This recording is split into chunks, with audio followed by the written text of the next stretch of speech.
Welcome to Preps This Week. I'm Brian Howell from the Longmont Times-Call. He's Josh Lindenstein from the Boulder Daily Camera.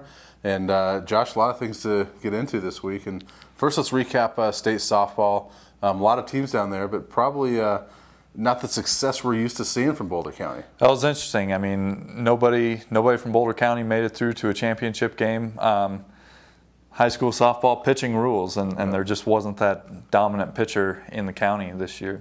We should congratulate Legacy. They did win fifth consecutive 5A title. So congratulations to the Lightning.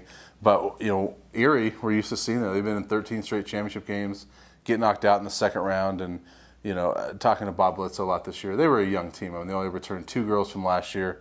So really, I mean, considering their youth, they had a very good season, but it was not an Erie type season. Well, and it's a school that's just moved up to 4A. They're still growing and still building enrollment, and so they might not be able to just walk around and dominate like they have every year in the past. I think they're going to be pretty good next year because they only lose 2 girls this year.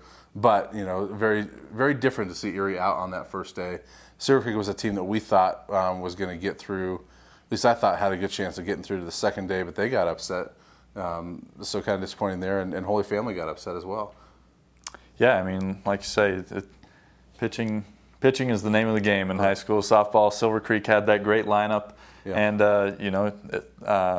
sometimes it's not enough when you get to those final rounds. Yeah, pitching beat it. On to state soccer, which starts this week. Some good things going on. Talk about a couple of the top seeds from the area. Fairview, number 2 seed in 5A. Won a brutal conference in the 5A Front Range League. The only team seated ahead of them is Cherry Creek, who beat them during the regular season. Their only other loss came to Ralston Valley, who they actually might have to face in the second round, got the 18 seed. We've got Broomfield seated first in 4A, and plenty of other teams, obviously, that can do some damage as well. Yeah, Silver Creek finished second to Broomfield in that Northern Conference in 4A. They got a home game. Niwot has a home game as well.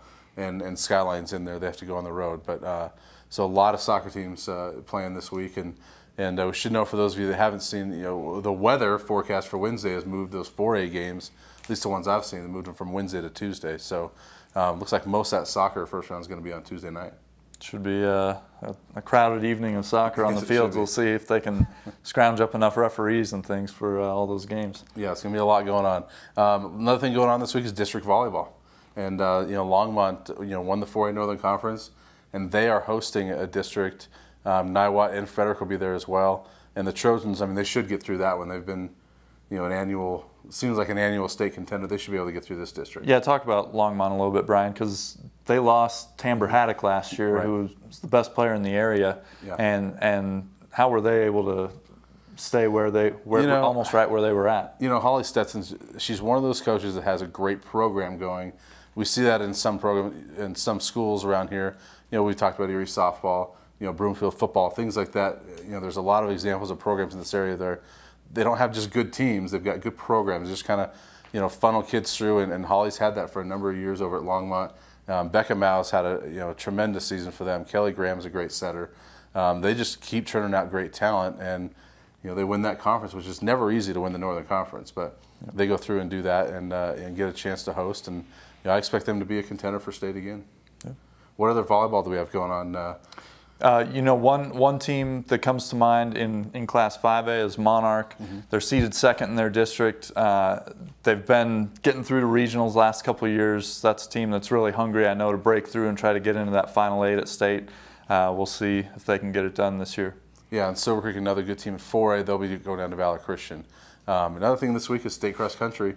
It's the final week for cross country, and we've got some great runners around here, don't we? I mean, there's going to be a lot of good things going on. Yeah, I mean, the question is, who don't we talk about in cross country around here? I mean, there's so many good programs. You got Boulder, Fairview, Monarch in 5A, Broomfield, Centaurus won 2 regionals last week. You got Niwot. You got so many good teams. The small schools, Nederland is going for their 4th straight girls title. Lions always strong. Individually, you've got Elise Cranny, who won a regional title. Kirk Webb won a regional title at Monarch. Kelly Robinson of Nederland. Kelly Robinson of Nederland, who's going for her 3rd state title in 4 years individually.